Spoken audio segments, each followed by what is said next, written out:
ಲೆಕ್ಕ ತಪ್ಪಿತ ಮೀಸಲು ಅಂಥೇಳಿ ಈಗ ವೆಂಕಟೇಶ್ವರ ನಾನು ನಿಮ್ಮನ್ನು ಕೇಳೋದಿಷ್ಟ ಇಲ್ಲಿ ಏನಾದರೂ ಆದಾಗ ಈಗ ಅವ್ರನ್ನೇ ನಾವು ಯಾರು ಅವರನ್ನು ಅವರು ಸಮೀಕ್ಷೆ ಅಂತಾದರೂ ಕರ್ಕೊಳ್ಳಿ ಜಾತಿ ಗಣತಿ ಅಂತಾದರೂ ಕರ್ಕೊಳ್ಳಿ ಏನೋ ಒಂದು ಪರ್ಪಸ್ಸಿಂದ ಮಾಡಿರ್ತಾರಲ್ಲ ಮನುಷ್ಯ ಆರ್ಥಿಕವಾಗಿ ಸಾಮಾಜಿಕವಾಗಿ ಶೈಕ್ಷಣಿಕವಾಗಿ ಎರಡು ಹಿಂದೆ ಇದ್ದಾರೆ ಈ ರಾಜ್ಯದಲ್ಲಿ ಅದ್ರ ಕಾಳಜಿ ನನ್ನ ಉದ್ದೇಶ ಪರ್ಪಸ್ ಸರ್ವಾಗಬೇಕು ಅಂತ ನಾನು ಹೇಳಿದೆ ಯಾವಾಗಲೂ ಆಯ್ತಪ್ಪ ಮೋದಿಯವರು ಗಣತಿ ಮಾಡ್ತೀವಿ ಅಂತ ಹೇಳಿದ್ರು ನಿಮಗೆ ಈ ಸಮೀಕ್ಷೆಗಳನ್ನು ಮಾಡಿಕೊಂಡು ಅದರ ಆಧಾರದ ಮೇಲೆ ಪ್ರಾಥಮಿಕ ಹಂತದ ಮಾಹಿತಿ ಆಧಾರದ ಮೇಲೆ ಮತ್ತು ಸವಲತ್ತುಗಳು ಕೊಡಬಾರ್ದು ಅಂತ ನಾವೇನು ಹೇಳಿಲ್ವಲ್ಲ ಯಾರಿಗೂ ಇದೊಂದು ಭಾಗ ಈಗ ಈ ಸಮೀಕ್ಷೆ ಮಾಡ್ತೀವಿ ಅಂತ ಹೊರಟಿದ್ದಾರೆ ಇದೆಲ್ಲ ಆರಂಭದಲ್ಲಿ ಇನ್ನು ಲಿಟ್ಮಸ್ ಟೆಸ್ಟ್ ಇದು ಆರಂಭದಲ್ಲೇ ಬಹಳಷ್ಟು ಒಂದು ಹೊಡೆತ ಬೀಳ್ತಾ ಇದೆ ಇದಕ್ಕೆ ಆ್ಯಪಿಂದ ಹಿಡ್ಕೊಂಡು ನೆಟ್ವರ್ಕಿಂದ ಹಿಡಿದು 20 ನಿಮಿಷ ನಿಂತ್ಕೊಳ್ಬೇಕು ಅಂತ ಹೇಳಿ ಇನ್ನು ಆವಾಗಿನ ಜಾತಿ ಗಣತಿ ಸರ್ವೆ ಅಂತ ಬಂದಾಗ ಕೆಲವರು ಹೇಳ್ತಾರೆ ಸುಮಾರು ಸಾಕಷ್ಟು ಪ್ರಶ್ನೆಗಳಿದ್ದು ಅದರಲ್ಲಿ ಅವರಿಗೆ 40-45 ನಿಮಿಷ ಬೇಕಾಗಿತ್ತು ಒಬ್ಬ ಮನುಷ್ಯ ನಿಂತ್ಕೊಳ್ಳೋಕೆ ಸಾಧ್ಯನಾ ಅಷ್ಟೊತ್ತು ಒಬ್ಬರ ಎದುರುಗಡೆ ಅವ್ನು ಜಾತಿ ಬೇಕಿದ್ರೆ ಅವ್ನು ನಿಂತ್ಕೋಬೇಕಾಗಿತ್ತು ಅಂತ ಕೆಲವು ವಾದ ಇದೆ ಇದು ಹೇಗೆ ನಡೀತಾ ಇದೆ ಹೇಗೆ ನಡಿಬೇಕಾಗಿತ್ತು ಮಲ್ಲಿ ಇಲ್ಲಿ ಏನಾಗುತ್ತೆ ನಮ್ಮಲ್ಲಿ ಯಾವಾಗಲೂ ಹಾಗೇ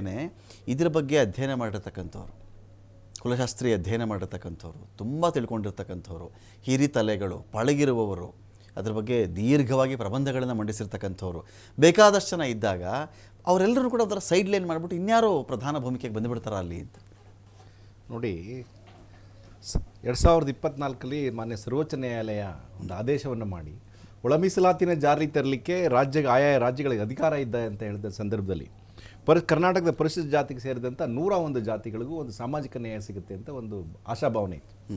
ಆದರೆ ಕರ್ನಾಟಕ ಸರ್ಕಾರ ನಡ್ಕೊಂಡಂಥ ರೀತಿ ಅವ್ರಿಗೆ ಒಂದು ಸಾಮಾಜಿಕ ಬದ್ಧತೆ ಇಲ್ಲ ಅಂತ ನಾನು ಹೇಳಿಕ್ಕೆ ಬಯಸ್ತೇನೆ.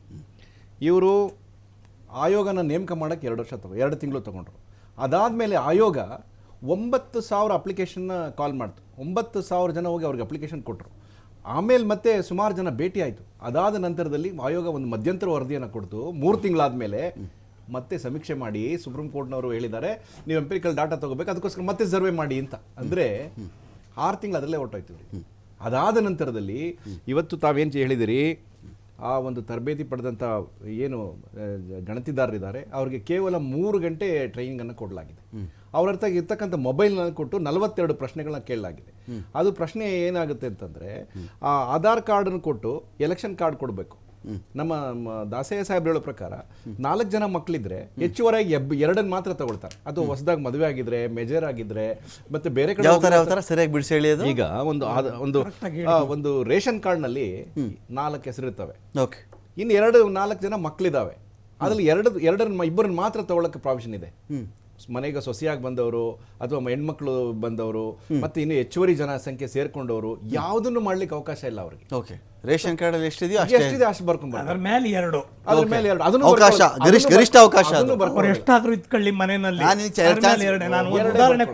ಎರಡೇ ಬರ್ಕೋಬೇಕಂತ ಹೇಳ್ತಾರೆ. ಆಮೇಲೆ ಅವ್ರು ಕೊಟ್ಟಿರ್ತಕ್ಕಂಥ ಸಾಧನಗಳೇನಿದೆ, ಈಗ ಯಾರ ಹತ್ರ ಏನೇನು ಮೊಬೈಲ್ ಇದೆ ಅದಕ್ಕೊಂದು ಡಾಟಾ ಕೊಟ್ಬಿಟ್ಟಿದ್ದಾರೆ. ಅದಕ್ಕೆ ಸರ್ವರ್ ಇಲ್ಲ, ಅದಕ್ಕೆ ನೆಟ್ವರ್ಕ್ ಫೆಸಿಲಿಟಿ ಇಲ್ಲ, ಏನಿಲ್ಲ. 42 ಪ್ರಶ್ನೆ. ಸೊ 42 ಪ್ರಶ್ನೆಯಲ್ಲಿ ಅವ್ರು ಕೇಳೋದೇ ಇಲ್ಲ. ಇವರೇ ಯಾವುದೋ ಒಂದು ಜಾತಿ ಬರ್ಕೊಂಡು ಬಂದ್ಬಿಡ್ತಾರೆ. ಯಾರು ಹೋಗಿರೋರು ಗಣತಿದಾರ ಅವ್ರು ಹೇಳಿದ್ ಬರ್ಕೋಬರ್ಬೇಕಲ್ವ, ಅದನ್ನ ಕೇಳ್ಬೇಕು. ನಮ್ಮ ದಾಸಯ್ಯ ಸಾಹೇಬ್ರು ಸತ್ಯ ಶೋಧನ ಆಗಿ ಬರ್ಕೊಂಡು ಬರ್ಬೇಕು.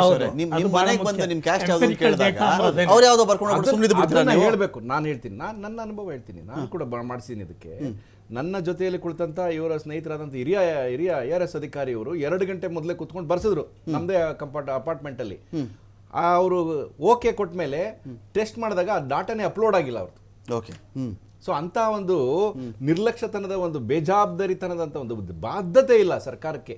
ಯಾವುದೇ ಕಾರಣಕ್ಕೂ ಈ ಒಂದು ವಿತ್ ಡ್ಯೂ ರೆಸ್ಪೆಕ್ಟ್ ಸರ್ಕಾರ ಉದ್ದೇಶಪೂರ್ವಕವಾಗಿ ಇಂಥ ಕೆಲಸ ಮಾಡಿದೆ ನಿಮ್ಗೆ ಅನ್ಸುತ್ತಾ? ಬದ್ಧತೆ ಬೇಕಲ್ವೇ? ಈಗ ನಾನು ಯಾರು ಜಾತಿ ಗಣತಿ ಮಾಡ್ತಿದ್ದಾರೆ, ಬಿಸಿಲಲ್ಲಿ ಮಾಡ್ತಿದ್ದಾರೆ, ಮಳೆಯಲ್ಲಿ ಮಾಡ್ತಿದ್ದಾರೆ, ಅವ್ರ ಬಗ್ಗೆ ಬಹಳ ಗೌರವ ಇದೆ ನನಗೆ. 42 ಡಿಗ್ರಿ ಇದೆ ಗುಲ್ಬರ್ಗದ, ಅದರಲ್ಲೂ ಮಾಡ್ತಿದ್ದಾರೆ.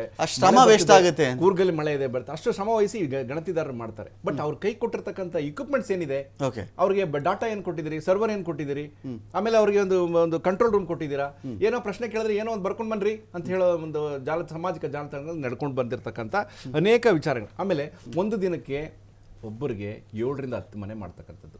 ಕರ್ನಾಟಕದಲ್ಲಿ ಕರ್ನಾಟಕದಲ್ಲಿ 2011 ಪ್ರಕಾರ 1,04,00,000 ಜನ ಪರಿಶಿಷ್ಟ ಜಾತಿಯವರು ಇದ್ದಾರೆ. ಆಯ್ತೆ, ಇದುವರೆಗೂ ಸರ್ಕಾರ ಹೇಳ್ಕೊಂಡಿರೋ ಪ್ರಕಾರ 10 ಲಕ್ಷ ಮನೆಗಳ ಇನ್ನೂ 15 ಲಕ್ಷ ಮನೆ ಮಾಡಬೇಕು. ಇವತ್ತು ನಾಳೆಗೆ ಡೇಟ್ ಮುಗಿತದೆ, ಇನ್ನೆರಡು ದಿವಸದಲ್ಲಿ ಮುಗಿತದೆ. ಅದಾದ್ಮೇಲೆ ಮತಗಟ್ಟೆ ಸಮೀಕ್ಷೆಗೆ ಹೋಗ್ತೀವಿ, ಅದಾದ್ಮೇಲೆ ಆನ್ಲೈನ್ ಪ್ರಾವಿಷನ್ ಮಾಡ್ಕೊಳ್ತೀವಿ. ಈಗ ನಮ್ಗೆ ಒಟ್ಟಾರೆ ಈ ಸಮಸ್ಯೆ ಬಂದಿದ್ದೇನಕ್ಕೆ ಅಂದ್ರೆ 2011 ಡಾಟದ ಪ್ರಕಾರ ಏಕೆನಲ್ಲಿ 29 ಲಕ್ಷ, ಏಡಿನಲ್ಲಿ ಇರ್ತಕ್ಕಂಥದ್ದು 7.5 ಲಕ್ಷ, ಏಡಿನಲ್ಲಿ 26,000 ಜನ ಇದ್ದೀವಿ. ಆಯಕೆ ಏಡಿ ಆದಿ ಅಂದ್ರೆ ಇದಕ್ಕೆ ಡಾಟಾ ಬೇಕು ಅನ್ನೋ ಕಾರಣಕ್ಕೋಸ್ಕರ ಮಾಡಿದ್ದೆ ಬಿಟ್ರೆ ನೀವು ಜನರಲ್ ಕಾಸ್ಟ್ನವ್ರು ಎಷ್ಟಿದ್ದಾರೆ ಅಂತೆಲ್ಲ. ಜನರಲ್ ಈಗ ನಾವು ಪರಿಶಿಷ್ಟ ಜಾತಿಯೇತರ ಇರ್ತಕ್ಕಂಥ ಸಮಾಜದವ್ರ ಮನೆಗೆ ಹೋಗಿ ಅವ್ರದ್ದು ಆಧಾರ್ ಕಾರ್ಡ್ ತಗೊಂಡು ಎಷ್ಟು ದಿನ ಅಂತ ಬರ್ಕೊಂಡ್ ಬರ್ಬೇಕಂತ ಅವ್ರು ನಮ್ಗೆ ಏನಾಗಬೇಕಾಗಿದೆ? ಫಸ್ಟ್ ಕ್ವಶನ್, ಪರಿಶಿಷ್ಟ ಜಾತಿಗೆ ಸೇರಿದವರೇ? ಇಲ್ಲ ಬಿಡಿ, ನೀವು ಅವ್ರನ್ನೆಲ್ಲ ಮಾಡೋಕೆ ಅವಶ್ಯಕತೆ ಏನಿದೆ? ಕರೆಕ್ಟ್ ಅಲ್ವೇ? ಈ ಥರ ಒಂದು ಕ್ಲಿಷ್ಟವಾದಂಥ ಪರಿಸ್ಥಿತಿಯನ್ನು ಕೊಟ್ಟು ನೀವು ಮಾಡತಕ್ಕಂಥದ್ದು ನಿಮಗೆ ಬದ್ಧತೆ ಇಲ್ಲ. ಅಥವಾ ನಮ್ಮ ದಾಸಯ್ಯನವರಂಥವ್ರು ಅಥವಾ ಸಿದ್ದಯ್ಯನಂತವರು ಮತ್ತು ನಮ್ಮ ಅನೇಕ ಹಿರಿಯ ಅನಿಲ್ ಕುಮಾರ್ ಮತ್ತು ಭಾಳಷ್ಟು ಈ ಸಮಾಜದಲ್ಲಿ ಕೆಲಸ ಮಾಡಿರ್ತಕ್ಕಂಥ ಹಿರಿಯ ಅಧಿಕಾರಿಗಳು ಅವರು ಸ್ಟೇಕ್ ಹೋಲ್ಡರ್ಸ್ ಆಗಬೇಕಾಗಿತ್ತು. ಸ್ಟೇಕ್ ಹೋಲ್ಡರ್ಸ್ ಇದ್ದಾರೆ, ಅವ್ರನ್ನ ಕರೆದು ಕೇಳಬೇಕಾಗಿತ್ತು, ನೀವು ಇದೇನು ಮಾಡಿದ್ದೀವಿ 42 ಕ್ವಶನ್ ಮಾಡಿದ್ದೀವಿ, ಇದು ಸರಿ ಇದೆಯೇ? ಆಮೇಲೆ ನಗರ ಪ್ರದೇಶಕ್ಕೆ ಅಪ್ಲಿಕಬಲ್ ಆಗೋದೇ ಬೇರೆ, ಹಳ್ಳಿ ಪ್ರದೇಶಗಳಾಗದೆ. ಹಳ್ಳಿನಲ್ಲಿ ಗೊತ್ತಾಗ್ಬಿಡ್ತದೆ ವೆಂಕಟೇಶ್ ದೊಡ್ಡೇರಿ, ಸಿದ್ದಯ್ಯನವರು, ರಮಾಕಾಂತ್, ನಮ್ಮ ಗೌಡ್ರು ಅಂತ ಹೇಳ್ಬಿಟ್ರೆ ಗೌಡ್ರು ಬಿಡ್ರೆ ಅವ್ರ ಮನೆ ಹತ್ರ ಯಾಕೆ ಹೋಗ್ತೀರಿ ಅಂತ ಹೇಳ್ಬಿಡ್ತಾರೆ. ಅದಕ್ಕೆ ಅಲ್ಲಿ ಬೇರೆ ಕ್ವಶನ್ ಇರಬೇಕಾಗಿತ್ತು, ಇಲ್ಲಿ ನಗರಕ್ಕೆ ಬೇರೆ ಇರಬೇಕಾಗಿತ್ತು. ಆ ಥರ ಏನು ಮಾಡಿಲ್ಲ. ಅದು ಕಟ್ಟುವ ಬಾಲಕ್ಕೆ ಅಂತಂದ್ರು ಕಟ್ಟಿದ್ರು ಅದನ್ನ. ಈಗೇನಾಗ್ತಿದೆ, ನಮ್ಗೆ ಸರಿಯಾದ ನ್ಯಾಯ ಏನು ಸಿಗಬೇಕು ಅಂದ್ಕೊಂಡಿದ್ವು ಅದಾಗಿಲ್ಲ. ನಾವು ಇನ್ನೊಂದು ಹೇಳಬೇಕು, ಈಗಾಗಲೇ ಮಾನ್ಯ ಗೃಹ ಸಚಿವರಾದಂಥ ಡಾಕ್ಟರ್ ಪರಮೇಶ್ವರ್ ಅವರು ಬೆಳಗ್ಗೆ ನಿನ್ನೆ ಒಂದು ಹೇಳಿಕೆಯನ್ನು ಕೊಟ್ಟು ನಾವು ಈ ಜಾತಿ ಗಣತಿಗೆ ಆಗಲೇ ಹೆಚ್ಚು ದಿನ ಮಾಡಬೇಕು ಅಂತ ಹೇಳಿ ಬೇಡಿಕೆ ಬಂದಿದೆ ಆಯೋಗದಿಂದ, ನಾವು ಎಕ್ಸ್ಟೆಂಡ್ ಮಾಡ್ತೀವಿ ಅನ್ನೋ ಮಾತನ್ನು ಹೇಳಿದ್ದಾರೆ. ಅದೇ ರೀತಿ ನಮ್ಮ ಮಾನ್ಯ KH ಮುನಿಯಪ್ಪನವರು ಆಹಾರ ಸಚಿವರು ಅವರು ಕೂಡ ಒಂದು ಪತ್ರವನ್ನು ಬರೆದು ನೀವು ಮಾಡ್ತಾ ಇರೋ ರೀತಿ ನಾನು ಕೊಟ್ಟಿದ್ದೀನಿ, ತಮ್ಮ ಕೈ ಕೊಟ್ಟಿದ್ದೀನಿ, ಮಾಡ್ತಾ ಇರೋ ರೀತಿ ಸರಿ ಇಲ್ಲ, ನೀವು ಬೇರೆ ಜಾತಿಯವ್ರನ್ನೆಲ್ಲ ಇದಕ್ಕೆ ಸೇರಿಸ್ತಾ ಇದ್ದೀರಿ, ಅದಕ್ಕೋಸ್ಕರ ನೀವು ಸೇರಿಸಬಾರ್ದು ಅಂತ ಒತ್ತಾಯವನ್ನು ಮಾಡಿದ್ದಾರೆ. ಅಂದರೆ ಒಟ್ಟಾರೆ ಯಾವ ದಿಕ್ಕಿನಲ್ಲಿ ಈ 101 ಜಾತಿಗಳಿಗೆ ಸಾಮಾಜಿಕ ನ್ಯಾಯ ದೊರಕಬೇಕಾಗಿತ್ತೋ ಆ ನಿಟ್ಟಿನಲ್ಲಿ ಸಾಗದೆ ಸರ್ಕಾರದ ಬದ್ಧತೆ ಇಲ್ಲದಿರೋದ್ರಿಂದ ಇದು ಒಂದು ಮತ್ತೆ ಈ ಸಮುದಾಯಗಳಿಗೆ ಅನ್ಯಾಯ ಆಗಿ ಸುಮಾರು 35 ವರ್ಷಗಳಿಂದ 100 ಜನ ಪ್ರಾಣ ತೆಗೆದಂತ ಈ ಒಂದು ಒಳ ಮೀಸಲಾತಿ ಹೋರಾಟ ಒಂದು ಇಂಥ ಹೀನಾಯ ಸ್ಥಿತಿಗೆ ಬರಲಿಕ್ಕೆ ಕಾಂಗ್ರೆಸ್ ಸರ್ಕಾರ ಇವತ್ತು ಕಾರಣ ಅಂತ ನಾನು ಹೇಳಲಿಕ್ಕೆ ಬಯಸ್ತೇನೆ.